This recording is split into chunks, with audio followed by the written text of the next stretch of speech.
আসসালামু আলাইকুম বন্ধুরা, আশা করি আপনারা সকলেই ভালো আছেন।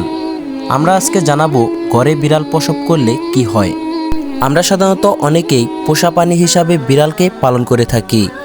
আমাদের প্রিয় নবী হযরত মুহাম্মদ সাল্লাল্লাহু আলাইহি ওয়াসাল্লাম বিড়ালকে খুব ভালোবাসতেন। ইসলামের দৃষ্টিতে পোষা প্রাণী হিসাবে বিড়াল পালন করার অনুমতি রয়েছে।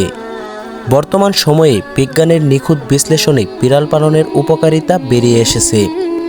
নাম্বার 1, বিড়ালের ভিতর এমন একটি ব্যাকটেরিয়া বিদ্যমান রয়েছে যা মানুষের নেগেটিভ এনার্জিগুলো শোষণ করে নেয়। সাধারণত মানুষকে সতেজ এবং সুস্থ রাখতে বিড়াল অপরিসীম ভূমিকা পালন করে থাকে। যে বাড়িতে বিড়াল বিদ্যমান থাকে সেই বাড়িতে দুষ্ট জিনের উৎপত্তি হয় না। সম্মানিত দর্শক মণ্ডলী, আপনারা কিন্তু অনেকেই জানেন বর্তমান সময়ে জিনের উপদ্রব বেড়েই চলছে। এই জিনকে দূর করার জন্য বিড়াল অপরিসীম ভূমিকা পালন করে থাকে।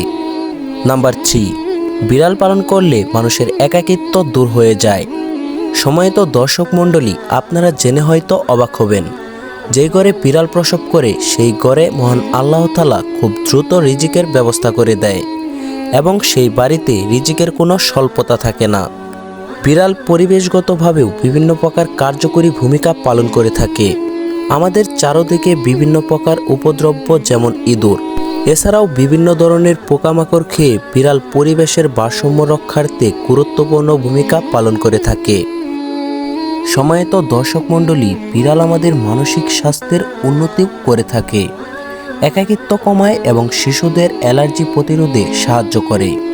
তবে বিড়াল পালনের সাথে কিছু চ্যালেঞ্জও মোকাবেলা আমাদের করতে হবে, যেমন লিটার বক্স পরিষ্কার রাখা, বিড়ালের লোম এবং স্ক্র্যাচ হওয়া। সব কিছু বিবেচনা করে যথাযথ যত্ন এবং ভালোবাসার মাধ্যমে একটি বিড়ালকে আপনার পরিবারে স্বাগত জানাতে পারেন। সম্মানিত ভিউয়ার্স, আমাদের ভিডিওটি যদি আপনার ভালো লাগে তাহলে অবশ্যই আমাদের চ্যানেলটি সাবস্ক্রাইব করে পাশে থাকেন, যাতে নতুন কোনো ভিডিও ছাড়ার সাথে সাথে আপনি নোটিফিকেশন পেয়ে যান।